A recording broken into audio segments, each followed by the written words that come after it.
Assalamualaikum warahmatullahi wabarakatuh. Alhamdulillahil malaki dayini. Wassalatu wassalamu ala Muhammadin sayyidina waladi anana. Wa ala alihi wa sahbihi wa tabi'i ala mari zamani. Wa ashhadu an la ilaha illallah wa ashhadu anna Muhammada abduhu wa rasuluh. Al-manazahu anil jismiyati wal jimhati wasamani wal makani. Washhadu anna sayyidina Muhammadin abduhu wa rasuluhu allazi kana khuluquhu al-qari. Amma ba'du. Ibadallah ibadah ramani fa inna auzikum wa nafsi bitaqwa. Allahum bitaqwa Allahi manani. Qaila fi kitabil karim walaman sabara wa ghafara inna zalika la min ghaibil amri. Masyiral muslimin rahikumullah. Takwa adalah sebaik-baik bekal untuk meraih kebahagiaan abadi di akhirat. Oleh karena itu, khatib mengawali khutbah yang singkat ini dengan wasiat takwa. Marilah kita semua selalu meningkatkan takwaan kita kepada Allah Subhanahu wa Ta'ala dengan melaksanakan semua kewajiban dan meninggalkan segenap larangan. Hadirin rahikumullah, dalam sebuah hadis yang diriwayatkan oleh At-Tabarani dan sanadnya dinilai hasan oleh Al-Hafiz Ibnu Hajar Al-Asqalani dalam Fathul Bari, Rasulullah SAW bersabda, Man afti faqazaro wa atali fazabaro wa zalama fastaghfaro wa zulima fa'aghfar summa kata faqalu ya Rasulullah himala qala ika lahumul amnu wa hum mandun. Yang maknanya, barang siapa yang diberi lalu bersyukur, diuji lalu bersabar, menzalimi lalu meminta maaf dan dizalimi lalu memaafkan. Kemudian Nabi terdiam. Para sahabat bertanya, wahai Rasulullah, ada apa dengan apa yang ia peroleh? Nabi menjawab, mereka adalah orang-orang yang memperoleh keamanan dari siksa kubur dan akhirat dan mendapatkan petunjuk. Hadis riwayat atau Tabrani. Masyiral muslimin rahikumullah. Dalam hadis di atas, Rasulullah SAW menjelaskan keutamaan seorang muslimin yang memiliki 4 sifat berikut ini. Yang pertama, bersyukur kita memperoleh nikmat. Syukur ada 2, yaitu syukur wajib dan syukur sunnah. Syukur wajib adalah tidak menggunakan berbagai nikmat yang Allah menganugerahkan dalam berbuat maksiat kepadanya. Sebaliknya, memanfaatkan nikmat sebagai sarana dalam berbuat taat kepada Allah. Di antara nikmat yang sering dilalaikan banyak orang dalam nikmat kesehatan dan waktu luang. Baginda Nabi SAW bersabda, Ni'matani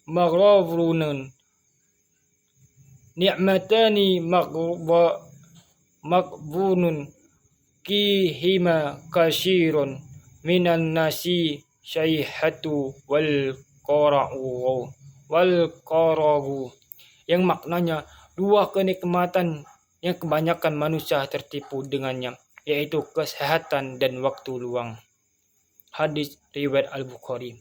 Al-Hafiz Ibnu Hajar Al-Asqalani dalam Fathul Bari menjelaskan hadis di atas dengan mengatakan, barang siapa yang menggunakan waktu luang dan kesehatannya dalam berbuat taat kepada Allah, maka ia menghubung orang lain patut menginginkan seperti dia tanpa rasa dengki. Dan barang siapa yang menggunakan keduanya dalam berbuat maksiat kepada Allah, maka ia menghubung atau tertipu. Jika seorang tidak mengisi waktu luang dengan hal-hal yang bermanfaat, maka ia akan menyibukkan dengan hal-hal yang tidak ada kebaikannya. Imam Syafi'i memberikan nasihat kepada kita, Iza lam tas'aghal nafsaka bil haqqi syaghalaka bil batil. Jika engkau tidak menyibukkan dirimu dengan kebenaran, maka ia akan menyibukkanmu dengan kebatilan. Karenanya, marilah kita menyibukkan diri dengan hal-hal yang bermanfaat bagi kita di kehidupan akhirat, yaitu amal-amal kebaikan seperti belajar ilmu agama dan mengajarkan serta melakukan berbagai ibadah dengan ketaatan lainnya. Sedangkan syukur sunnah adalah dengan mengucap alhamdulillah atau dengan melakukan sujud syukur. Sujud syukur disunahkan ketika seseorang mendapatkan nikmat tertentu, terhindar dari suatu musibah, atau ketika melihat orang lain terkena musibah dengan dirinya tidak tertimpa. Sujud syukur disunahkan pada saat seorang memperoleh nikmat tertentu pada waktu-waktu tertentu dan tidak disunahkan untuk dilakukan setiap saat untuk kenikmatan yang terus-menerus, bagaimana hal itu dijelaskan oleh Imam An-Nawawi dalam kitab Al-Majmu'. Kenikmatan tertentu pada waktu-waktu tertentu itu adalah seperti saat istri melahirkan dengan selamat, ketika seorang menutuskan hafalan Al-Quran, selamat dari kecelakaan, dan hal-hal semacam itu. Seorang yang melakukan sujud syukur disyaratkan dalam keadaan suci, menutup aurat dan menghadap kiblat. Hadirin jamaah salat Jumat yang berbahagia. Kedua, sabar. Kita diuji. Sabar dalam menghadapi cobaan adalah suatu dari 3 jenis sabar. 2 jenis sabar yang lain adalah sabar dalam melakukan kewajiban dan sabar dalam meninggalkan perkara haram. Sabar dalam menghadapi musibah artinya musibah yang menimpa tidak menyebabkan seseorang berbuat maksiat kepada Allah Ta'ala. Ketika seorang muslimin rajin dalam melakukan kebaikan lalu terkena musibah, maka musibah itu adalah ujian yang mengangkat derajatnya di akhirat. Sedangkan seorang muslimin yang banyak melakukan maksiat lalu ditimpa musibah, maka musibah itu adalah siksaan yang diselenggarakan di dunia yang menggugurkan siksaan baginya di akhirat. Dalam 2 keadaan tersebut, musibah adalah kebaikan bagi seorang muslimin. Syaratnya adalah Islam, sabar, dan ridho. Masyiral muslimin rahikumullah. Yang ketiga yaitu meminta maaf ketika menzalimi, dan keempat memaafkan ketika dizalimi. Berbuat zalim kepada orang lain adalah seperti mencacinya tanpa hak, membicarakan kejelasannya, menfitnahkan, mengambil hartanya tanpa hak, dan lainnya sebagainya. Rasulullah SAW bersabda, "Syalatu mina kuni fahi hasabahu, Allahu syaiba yashron wa hadakhalahu hanata yarjamatahi." Qalu liman ya Rasulullah? Qala tu'iti man kharamaka wa ta'fur an man salamaka wa ta'zilu man qata'aka. Yang maknanya 3 hal apabila seorang bersifat dengannya, maka ia akan dihisap oleh Allah dengan hisap yang ringan dan dimasukkan ke dalam surga dengan rahmatnya. Para sahabat bertanya, bagi siapa itu wahai Rasulullah? Nabi bersabda, engkau memberi orang yang tidak pernah memberimu, memaafkan orang yang tidak menzalimimu, dan menyambung silaturahmi dengan kerabat yang memutuskan silaturahmi denganmu. Rasulullah SAW juga bersabda, man kana lahu masalamitun lahimi min azihi umin syai'i fala tahalahu manhu yawma qala an la yaqna dayna wala daimahu innaka lahu amalun syai'ul iza minhu biqadri mazilamatihi wa in lam takun lahu azanatu ahiza min syaita sahibihi fahumila alaih. Yang maknanya, barang siapa yang pernah berbuat zalim kepada saudaranya, baik berkaitan dengan kehormatan dirinya atau orang lain, maka hendaklah ia meminta kehalalan darinya di dunia ini sebelum datang kehidupan akhirat. Jika ia memiliki amal soleh, maka diambil darinya sesuai kadar kesaliminya. Dan jika ia tidak memiliki kebaikan, maka diambil keburukan teman yang ia salimi. Ia dibebankan kepadanya. Hadis riwayat Al-Bukhari.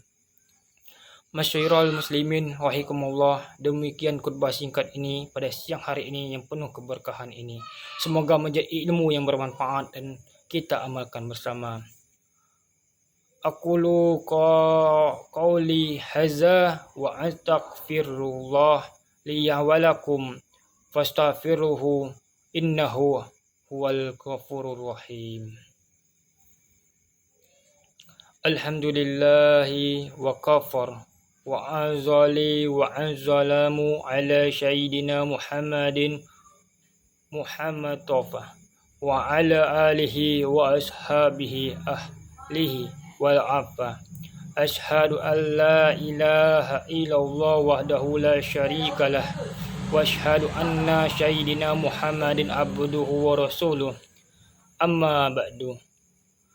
Bayan ayuhal muslimun ausikum wa nafsi bitaqwa Allah ala azimi wa ala anna Allah amarakum bi amir azim. Amarakum bi salah wa salamu ala mi'ali niyatal karim faqala inna Allah wa malakatahu ya'alani alalnani ya ayyuhallazina amanu salah alaihi wa salim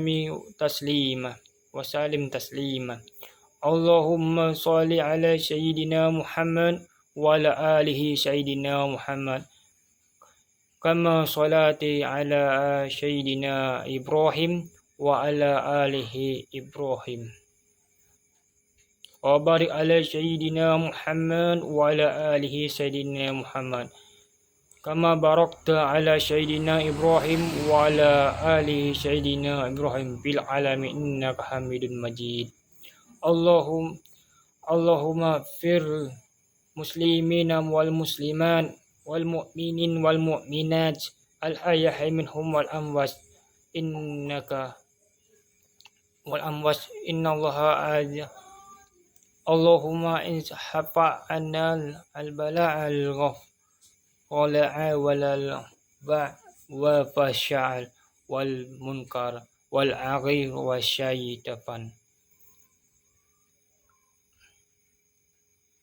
al-khatalata wa syaidai wa han matomaram maniha wa ma ba'ton min ba'lana hazahat sotan wa min ba'ladani muslimina wal muslimin amata innaka ala kulli syai'in qadir.